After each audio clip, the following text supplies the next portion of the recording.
Okay, so we're going to be learning how to solve for x. And so our essential question today is how can we express solutions of quadratics?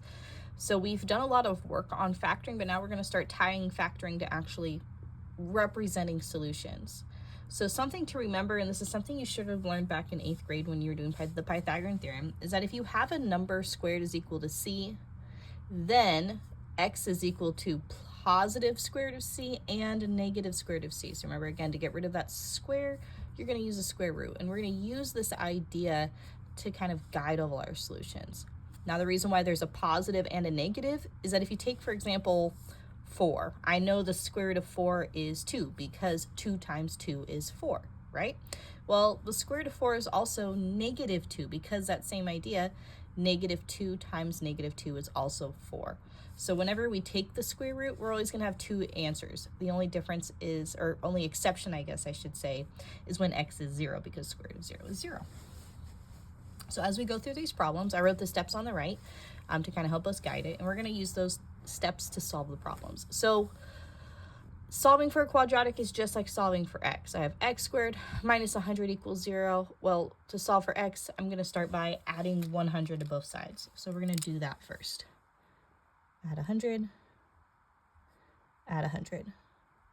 So now I have x squared is equal to 100. The next thing I'm going to do is take the square root of both sides. Because remember, to get rid of the square, I got to take the square root. And I'm going to take the square root plus or minus. Again, it's plus or minus because I'm always going to have two answers. So square root plus or minus means that x can equal 10 or x can equal negative 10 because the square root of 100 is 10. So positive 10, negative 10. Those are my answers.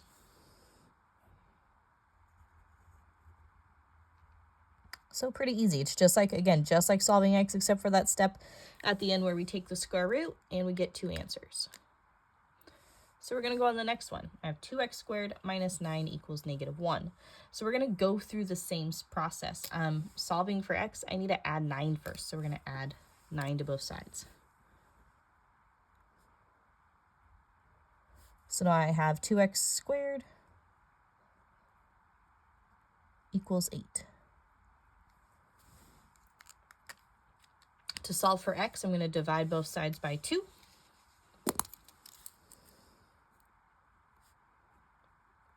So now I have x squared equals 4. Not necessarily give myself enough room, but I'm going to take the square root of both sides, right? Because I've got to get rid of that square. Remember, it's square root plus or minus, which is going to give me x is equal to 2. And x is equal to negative 2, because again, two solutions. Square root of 4 is 2. 2 divided by 2 is negative 2. And it says reduce, right? But I don't need to reduce if it's just 2, because 4 is a perfect square, so we didn't actually have to take that one any further. Moving on to example C, we're going to do the same thing. We got to add 4 to both sides. The reason why we're adding something to both sides is because remember we're trying to solve for x. So I got to get rid of everything on the same side as the x. So in this case, 4 is farthest away. That's why we're actually adding it to both sides. So now I have x plus 2 squared equals 4. Then we take the square root. So this time, it looks weird because we're going to be taking the square root when x isn't by itself, but it's because I've gotten to the point where I have x plus 2 is squared, that whole quantity. So if I want to take the square, get rid of the square, again, I got to take the square root, and it's plus or minus. This one's different because when I take the square root, I'm going to have x plus 2. So the quantity x plus 2 is equal to positive 2 because square root of 4 is 2. And I also have x plus 2 is equal to negative 2. Okay? Because this quantity inside of the square is going to equal to the square root of 4, which is 2. So then we just solve for x. And I get x is equal to 0. And then here when I solve for x, I get x is equal to -4. So 2 different answers. So remember, just like when we were solving absolute values, it doesn't necessarily mean I'm going to get the exact same answer. I could have 2 different answers. Finally, example D, we're going to do the same thing. I'm solving for x, so we start by adding the 16.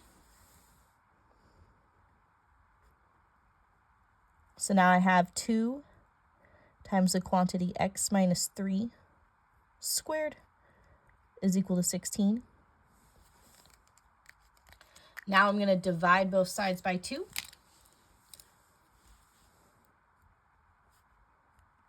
So I'm going to have x minus 3 squared equals 8. I'm trying to fit it all on one line here so I have room.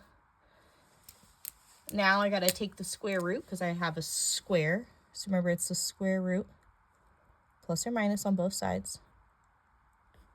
So now I have x minus 3 is equal to plus or minus the square root of 8.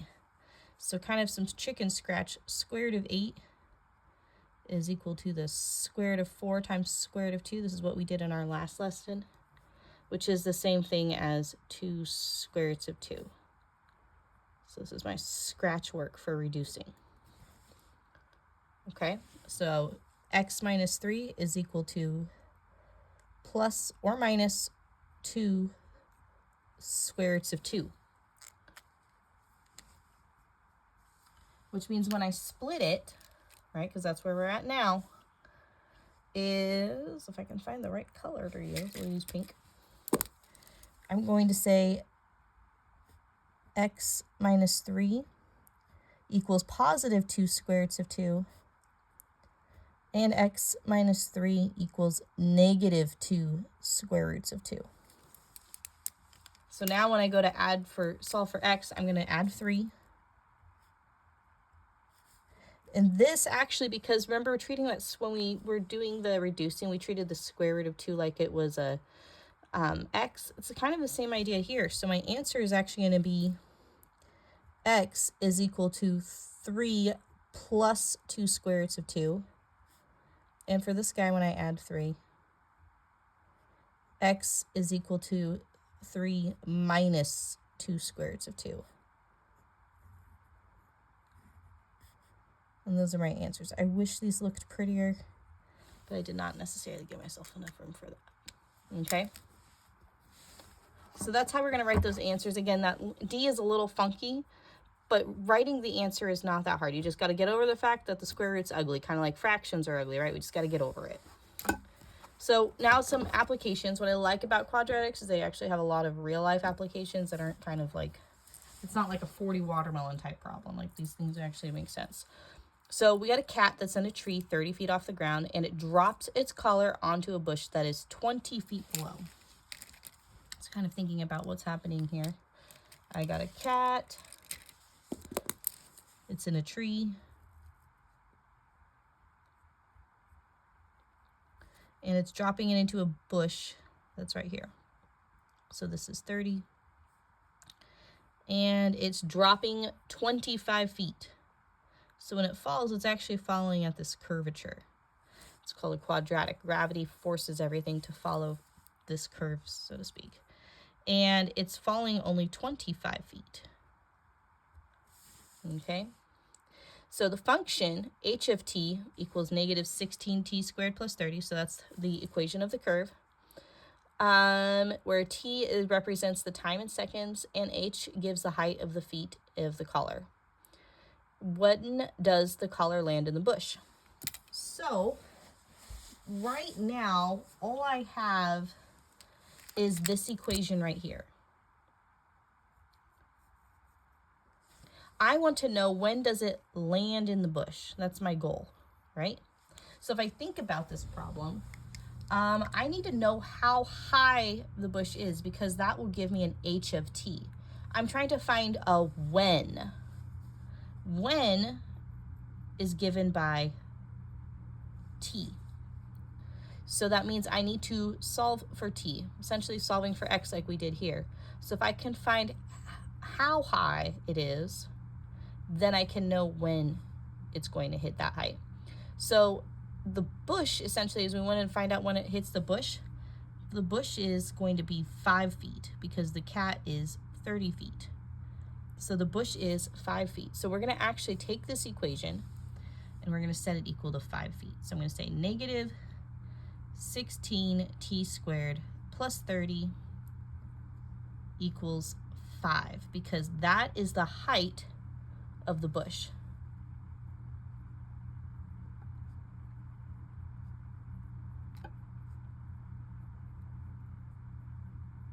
Okay, so now let's solve for t.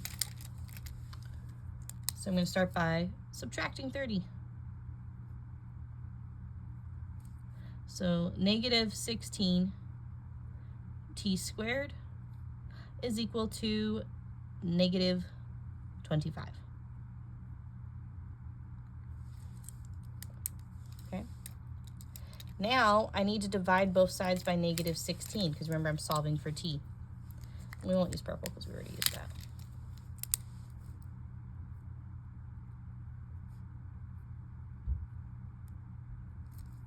So now this gives me that t squared is equal to positive 25 over 16. So this is actually where you get to kind of learn a new trick that we did not talk about, but we get to talk about now. So again, you got to take the square root plus or minus. When you take the square root of a fraction, you got to take the square root of the numerator and the denominator. So I'm taking the square root of the 25 and the 16. So t is equal to plus or minus 5 over 4.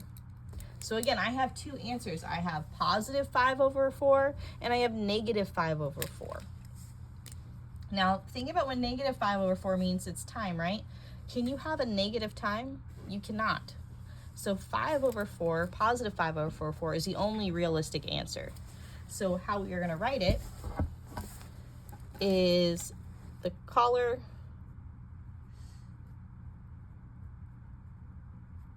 will hit the bush at 5 over 4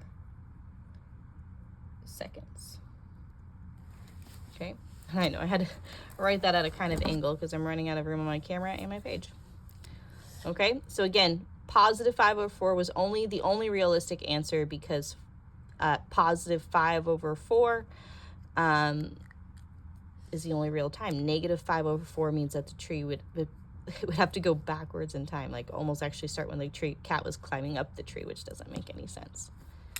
Okay, so that was for our notes today. Hopefully we'll be able to get some more practice tomorrow.